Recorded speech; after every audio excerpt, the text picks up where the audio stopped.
Hello friends, ஒரு ராஜா தனது மகளை ஒரு குரங்குக்கு திருமணம் செய்து வைக்கிறாரு. ஆனா முதலிரவுல அந்த குரங்கு செஞ்ச அதிர்ச்சியான தகவல் தான் இந்த பாக்குறோம். பெரிய ஒரு அரசன், நல்ல மனதுடைய, யாரையுமே ஒடுக்க மாட்டான். தன் நாட்டுக்கு எந்த ஒரு பிரச்சனை வந்தாலும் அதை உடனடியா தகர்த்தெறிஞ்சு மிகப்பெரிய ஒரு அரசனா அந்த பகுதி முழுவதும் திகழ்ந்துட்டு இருக்கான். அப்படிப்பட்ட பேரரசன் ஒரு நாள் காட்டுக்கு வேட்டையாட புறப்படுறான். மிகப்பெரிய ஒரு காட்டுக்குள்ள இப்ப அங்க அந்த காட்டுல ஒரு முகமை அமைக்கிறாங்க. நிறைய சாரி இதெல்லாம் கொண்டு போயிட்டு ஒரு முகமை அமைச்சு அங்க தங்குறாங்க.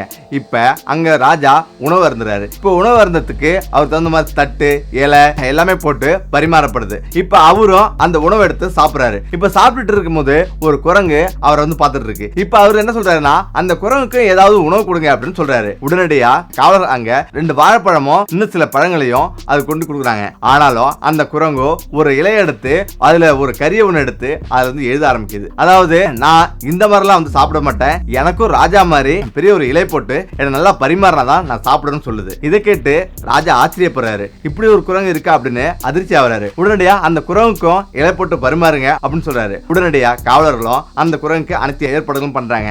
அந்த குரங்கும் சாப்பிடுது. கொஞ்ச நேரம் கழிச்சு அந்த குரங்கு பயங்கர வெயில நின்று இருக்கு. இப்பதான் அந்த குரங்குக்கு ஏதாவது கொடை கொடுங்க, அது நேரில் இருக்குன்னு சொல்றாரு. ஆனா அந்த குரங்கு, எனக்கு கொடெல்லாம் வேண்டாம், ராஜாவுக்கு அமைச்ச மாதிரி எனக்கு ஒரு சின்ன கொட்டா போட்டு கொடுத்தாதான் நான் தங்குவேன்னு சொல்லுது. உடனடியா ராஜாவும் அதே போல ஒண்ணு செய்யுங்கன்னு சொல்றாங்க. அதே போல அந்த குரங்குக்கு ஒரு ஷெட் ஒண்ணு அமைச்சு ஒரு கொட்டா கட்டுறாங்க. இப்ப கொஞ்ச நேரம் கழிச்சு பயங்கரமா மழை வருது. இப்ப அந்த குரங்கு கீழே இறங்கி ஷெட்ல போயிட்டு தங்குது. இப்ப ராஜா ஊருக்கு புறப்படுறாரு. இப்ப புறப்படும் போது அவருக்கு இந்த குரங்கு சொன்ன ஒவ்வொரு விஷயமும் ஆச்சரியப்படுத்துது. இவ்வளவு பேசுது, இந்த குரங்கு ஏதோ சக்தி நிறைஞ்சிருக்கு அப்படின்னு அவர் புரிஞ்சுக்கிறாரு. இந்த இடத்துல அவர் திரும்ப தன்னுடைய நாட்டுக்கு திரும்புறாரு. அப்ப திரும்ப போகும்போது தான் இந்த குரங்கையும் நம்ம கூட ஆச்சிட்டு போவோம், அந்த குரங்கிட்டிய நீ வரியா அப்படின்னு கேளு அப்படின்னு காவலர்கிட்ட சொல்றாரு. உடனடியா காவலர்களும் கேட்கறாங்க. ஆனா அந்த குரங்கு ஒரு கறி எடுத்து திரும்பவும் ஒரு இலை எடுத்து எழுத ஆரம்பிக்குது. எனக்கும் ராஜா போற மாதிரி மிகப்பெரிய ஒரு குதிரை அமைச்சு தேர்ல தான் அமர்ந்துட்டு நான் வருவேன் அப்படின்னு சொல்லுது. உடனடியா ராஜாவும் அதுக்கு ஒரு தேர் ஏற்பாடு பண்ணுங்கன்னு சொல்றாங்க. அதே போல மிகப்பெரிய ஒரு யானையில ராஜாவுக்கு எந்த அளவுக்கு மரியாதை கொடுக்கப்படுதோ அதே அளவு அந்த குரங்குக்கும் ஒரு மிகப்பெரிய ஒரு தேர் அமைச்சு இப்ப அதுல உட்கார வச்சு வர சொல்றாங்க. இப்ப அந்த குரங்கும் அந்த தேர்ல ஏறி அமர்ந்துகிட்டு வருது. ஊர் மக்கள் எல்லாருமே இதை பார்த்து ஆச்சரியப்படுறாங்க, அதிர்ச்சி ஆகுறாங்க. அரண்மனைக்கு நுழையிறாங்க. ஆனாலும் அரண்மனைக்கு ராஜா நுழைய ஆரம்பிச்ச பிறகு ஆனா அந்த குரங்கு நுழைய மறுத்துருது. என்னன்னு ராஜா கேட்கிறாரு.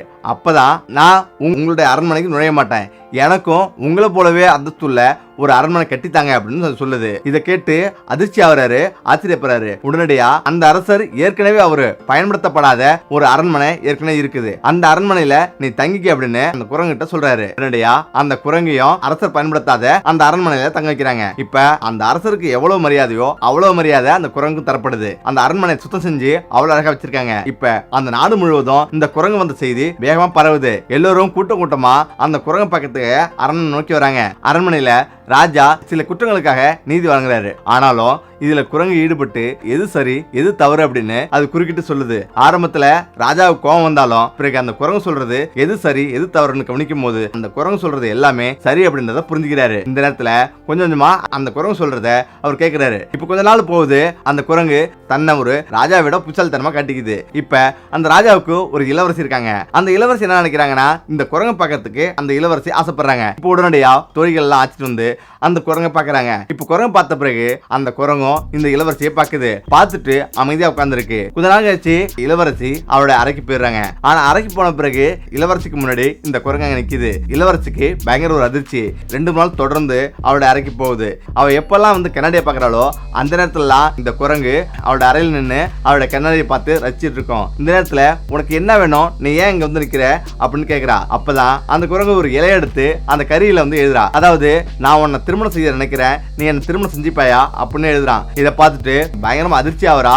ஆனாலும் அந்த குரங்கோட புச்சல்தனத்தை நினைச்சு பெருமைப்படுறா. இருந்தாலும் எல்லாமே என்னுடைய முடிவு இல்ல, என்னுடைய அப்பாவோட முடிவு அப்படின்னு அவளை சொல்லிடுறா. கொஞ்சம் கொஞ்சமா அந்த குரங்கு அவளுக்கு பிடிச்சிருது. இப்ப திடீர்னு அந்த அறைக்கு ராஜா வராரு. பார்த்தா இந்த குரங்கு உள்ள வந்திருக்கு. இப்ப பார்த்துட்டு அதிர்ச்சி ஆகுறாரு. நேரா அரண்மனைக்கு வந்துறாரு.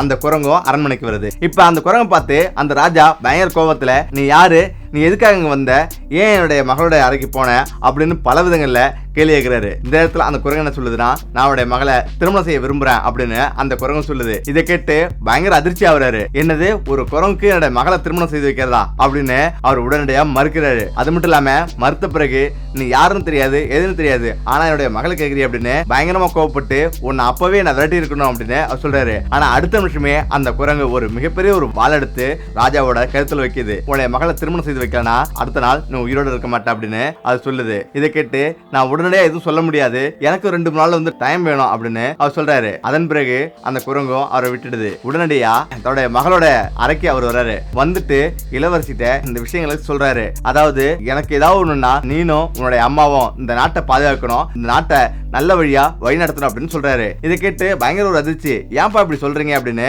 அவளும் கேட்கிறா. அப்பதான் அவர் சொல்றாரு, இந்த குரங்கு உன்னை திருமணம் செய்து கொள்ள நினைக்குது அப்படின்னும் இது எப்போதுமே நான் சம்மதிக்க முடியாது அப்படின்னும் அவர் சொல்றாரு. அதுக்கு அவளோ, ஏப்பா அப்படி சொல்றீங்க, இந்த நாடே உன்னுடையது, இந்த நாட்டுடைய மக்கள் உன்னுடைய மக்கள், நீ நினைச்சா என்ன பண்ணலாம், ஆனா அந்த குரங்கை நீ நினைச்சிருந்தா அப்பவே கொண்டுக்கலாமே அப்படின்னு அவ கேட்கிறா. அதுக்கு அவர் சொல்றாரு, இந்த குரங்கை நான் கொல்றதுக்கு எத்தனை முறை நான் முயற்சி பண்ணேன், ஆனா அந்த குரங்கு பக்கத்திலே நாங்க நெருங்கவே முடியல, அது ஒரு சக்தி வாய்ந்த அபூர்வமான ஒரு குரங்கா இருக்கு அப்படின்னு அவர் சொல்றாரு. இதை கேட்டு இளவரசிக்கு பயங்கர ஷாக். அதுக்காக நீ ஏப்பா உயிரோடணும், நான் அந்த குரங்கை வந்து திருமணம் செஞ்சு கொள்றேன் அப்படின்னு அவர் சொல்றா. இதை கேட்டு ஒரு மனதா சரின்னு சொல்லிட்டு வராரு. இப்ப அந்த குரங்குக்கும் இளவரசிக்கு திருமணம் ஆகுது. ஆனா இதுல ராணிக்கு எல்லளவும் நம்பிக்கையும் இல்ல, எல்லளவும் சம்மதமே இல்ல. இருந்தாலும் ராஜாவோட உயிர் ரொம்ப முக்கியன்றதால அவளும் சம்மதிக்கிறா. இப்ப திருமணம் முடிஞ்சு இருவரும் முதலிரவுக்கு போறாங்க. முதலிரவு எப்படி நடக்குதுன்னு பாப்போம் அப்படின்னு ராணி வந்து காத்துட்டு இருக்கா. இப்ப இளவரசி உள்ள போய் கொஞ்ச நேரம் வெளில வரவே இல்ல. ராணி உள்ளார என்ன நடக்குது அப்படின்றத எட்டி பாக்குறா. அப்ப ஒரு அழகான இளைஞனோடு ஒரு பெண் பேசிட்டு காமிருக்கா. அப்ப இந்த குரங்கு வேடம் போட்டது இந்த இளைஞன் தானா அப்படின்னு எல்லா இடத்தையும் பாக்குறா. அங்க ஒரு குரங்கு தோலும் முகமூடி இருக்கு. அதை பார்த்த பிறகு ஆச்சரியப்படுறா, அதிர்ச்சி ஆகுறா. அதாவது இவ்வளவு பெரிய தோலோட இவன் வந்து குரங்கு வேஷம் போட்டுதான் அங்க வந்திருக்கான் அப்படின்றத அவ புரிஞ்சுக்கிறா. இந்த நேரத்துல அந்த தோலை எரிச்சிட்டா இதுக்கப்புறம் நம்மளுடைய மருமகன் மனிதனாக வந்து வாழ்வான், நம்ம இந்த உலகத்துல யாரும் நம்மள தப்பா நினைக்க மாட்டாங்க அப்படின்னு அவன் நினைக்கிறா. இந்த நேரத்துல இளவரசனோட தோலை எடுத்து எரிக்கிறா. எரிச்சு அடுத்த நிமிஷமே இளவரசன் பயங்கரமா கத்திட்டு ஐயோ அம்மா என்ன காப்பாத்துங்க அப்படின்னு சொல்லிட்டு வெளில ஓடுறான். அடுத்த நிமிஷமே காத்தா மறைஞ்சிடறான். அதிர்ச்சியான இளவரசியும் ராணியும் என்ன நடக்குன்னு தெரியாம தவிக்கிறாங்க. இந்த நேரத்துல இளவரசி ஓடி வந்து, ஏமா இந்த மாதிரி பண்ண, என்னுடைய வாழ்க்கையை நாசமாக்கிட்டியா அப்படின்னு அவ சொல்றா. இல்லம்மா, உன்னுடைய வாழ்க்கை நல்லா இருக்குன்னு நினைச்சிட்டு தான் நான் இந்த மாதிரி பண்ணேன், மருமகன் மார்வேஷம் போட்டிருக்காரு அப்படின்னு நான் இந்த மாதிரி செஞ்சேன்னு சொல்றா. ஆனாலும் நிலைமை புரியாம பண்ணாதம்மா, என்ன நடக்குதுன்னு யாருக்குமே தெரியாது அப்படின்னும் அவ சொல்லிட்டு அழுதுட்டு இப்ப அந்த குரங்கை தேட ஆரம்பிக்கிறாங்க. இப்ப ராஜா பல நகரத்துல எல்லா இடங்கள்லயும் இப்ப அந்த குரங்கை தேட சொல்றாரு. எல்லாரும் போய் தேடுறாங்க, எங்கேயுமே அந்த குரங்கு கிடைக்கல. இப்ப இதெல்லாம் நம்பாம இளவரசி அவ தானே தேட ஆரம்பிக்கிறா. எல்லா நகரங்களிலும், எல்லா பாலைவனங்களிலும், எல்லா காடுகள்லயும் சுத்தி திரிஞ்சு அலையறா. ஆனாலும் அந்த குரங்க எங்கேயும் பார்க்க முடியல. இப்ப கால்லாம் பயங்கரமா கொப்பளம் போட்டுருது. உடையெல்லாம் கிழிஞ்சு சாதாரண ஒரு உடைக்கு மாறுறா. இப்ப அவரை பாக்கிறதுக்கு ஒரு இளவரசி மாதிரியே இல்லாம ஒரு சாதாரண பெண்மணி மாதிரி இருக்கிறா. இப்ப தேடி பார்த்து ரொம்ப சோகமா ஒரு காட்டுல போய் அமர்றா. இப்ப அமர்ந்த பிறகு அங்க 2 குருவி வந்து இருக்குது. அந்த 2 பறவைகளும் பேசிக்குது. ஆண் பறவையை பார்த்து பெண் பறவை சொல்லுது, ஏன் பறவைய இப்படி சோகமா இருக்கிற, உனக்கு ஏதாவது பிரச்சனையானு கேக்குது. அப்படிலாம் இல்ல, இந்த நாட்டோட இளவரசன் ரொம்ப ஆபத்துல சிக்கியிருக்கான், அவனோட உயிருக்கு ஆபத்தான நிலையில இப்ப இருக்கிறான். ஆனா என்ன நடந்ததுன்னு கேட்டா அதிர்ச்சி அவனு கேக்குறாங்க. அப்படி என்ன நடந்தது, என்கிட்ட உண்மையை சொல்லு அப்படின்னு அந்த பறவை சொல்லுது. அப்பதான் இந்த இளவரசன் எங்கேயோ வேட்டைக்கு போயிருக்கான், அங்க வந்து யாருகிட்டயோ வந்து சிக்கியிருக்கான். அவன் உயிரை வந்து கொல்றதுக்கு திட்டம் போட்டு யாரும் அவனை எரிச்சிருக்காங்க, எதிரிங்க எரிச்சிருக்காங்க. அதை எரிச்சதும் தப்பிச்சு ஓடி வந்திருக்கான். ஓடி வந்து தற்போது பாதி உயிர் போன மாதிரி துடிச்சிட்டு இருக்கான். அவனை எவ்வளவு மருத்துவர்கள் வந்து பாக்குறாங்க, வைத்தியம் பாக்குறாங்க, எந்த ஒரு வைத்தியமும் அவர் வந்து சரி பண்ண முடியல அப்படின்னு ரொம்ப வருத்தமா பேசுது. இதை கேட்டிருந்த இளவரசி இது வேற யாரும் இல்ல, தன்னுடைய கணவனே தான் அப்படின்னு அவன் முடிவு செய்யறா. அப்ப இந்த பறவை மேலும் இப்படி சொல்லுது, அந்த இளவரசனுக்கு எவ்வளவு வைத்தியம் பாக்குறாங்க, ஆனாலும் அந்த இளவரசனுக்கு இதெல்லாம் பத்தவே பத்தாது. அதாவது இமயமலையில் உள்ள சில மூலிகைகளும் அதோட சேர்த்து சந்தனத்தோட கலந்து 40 நாள் தடனா உடனே சரியாமா அப்படின்னு அந்த பறவை சொல்லுது. இதை கேட்டு இளவரசி உடனே இந்த நாட்டுல தான் நம்மளுடைய கணவன் இருக்கிறான் அப்படின்னு நினைக்கிறா. இப்ப பக்கத்திலேயே வந்து ஒரு நகரம் இருக்கு. அந்த நகரத்தை நோக்கி நடக்க ஆரம்பிக்கிறா. அங்க போய் பார்த்த பிறகு அங்குள்ள மக்களும் சோகமா இருக்கிறாங்க. எல்லோருமே இளவரசன் இப்படி ஆனதால ரொம்ப வருத்தமா வராங்க. இந்த இளவரசர் எங்க இருக்காரு, இங்க உள்ள அரண்மனை எங்க இருக்கு, ராஜா எங்க வாழ்றாங்க அப்படின்னு அந்த மக்கள்கிட்ட கேட்டு தெரிஞ்சுக்கிட்டு அந்த அரண்மனைக்கு போறா. அந்த நாட்டு அரண்மனைக்கு போன பிறகு அங்க வந்து யாருமே இவங்களும் உள்ளார உள்ள இளமையா இருக்கத்தால இவங்களுக்கு எந்த மருத்துவம் தெரியாது அப்படின்ற மாதிரி பேசுறாங்க. ஆனாலும் அவ சொல்றா, நான் சொல்றத ராஜாவிட்ட போய் சொல்லுங்க, இந்த மருந்தை 40 நாள் கொடுத்தா உடனே சரியாகும் சொல்லுங்க அப்படின்னு சொல்றாங்க. ஆனாலும் ராஜா எவ்வளவு மூத்த வைத்தியர்கள் பார்த்துட்டாங்க, சரியாவல. இவங்க என்ன பண்ண முடியுன்ற மாதிரி அலட்சியப்படுத்துறாரு. ஆனாலும் இளவரசியோ நான் வைத்தியம் பார்த்தா எப்படிப்பட்ட ஆளையும் பிழைக்க வைக்க முடியும், அதனால இந்த ட்ரிப் கண்டிப்பா அவர் பிழைக்கலனா எனக்கு எந்த தண்டனை கொடுத்தாலும் நான் வாங்கிப்பேன் அப்படின்னும் எந்த ஒரு ஆட்சேபனையும் இல்ல அப்படின்னு அவர் சொல்றா. இதை கேட்டு ராஜாவும் சம்மதிக்கிறாரு. இதனால அடுத்த 40 நாள் வைத்தியம் பார்க்கறதுக்கு இந்த இளவரசி போறாங்க. இப்ப அவங்க பார்க்கறதுக்கு இளவரசி மாதிரியே இல்ல. ஆனா அங்க போய் பார்த்தா அந்த இளவரசன் முகம் முற்றிலும் மாறி இருக்கு. அவன் ஒரு அழகான இளவரசனா இருக்கிறான். ஆனா இளவரசனுக்கோ எந்த ஒரு அடையாளமும் தெரியல. அப்படியே படுத்திருக்கான், கண்ணு கூட திறக்க முடியாம அப்படியே படுத்திருக்கான். அந்த அளவுக்கு தீக்காயங்கள் பயங்கரமா இருக்கு. வைத்தியம் பார்க்க ஆரம்பிக்கிறா.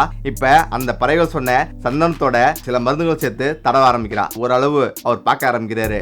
ஆனாலும் இளவரசிய அடையாளம் தெரியல. ஏன்னா இவங்க இளவரசி மாதிரி இல்லாம உடல் எலும்பும் தோலுமா ரொம்ப சோகமா காட்சி அளிக்கிறாங்க. அதனால எதுவுமே தெரியல. இப்ப 40 நாட்கள் முடியுது. இளவரசருக்கும் சரியாவது. இப்ப இளவரசி ராஜா உங்களுடைய மகனுக்கு அனைத்து சரியாயிடுச்சு, இனிமேல் சுதந்திரமா இவர் எல்லா இடத்துக்கும் செல்லலாம் அப்படின்னு அவங்க சொல்றாங்க. இது சொல்லிட்டு அவங்க உடனடியா அந்த அரண்மனை விட்டு வெளியேறாங்க. இப்ப ராஜாவுக்கு பயங்கர ஒரு அதிர்ச்சி.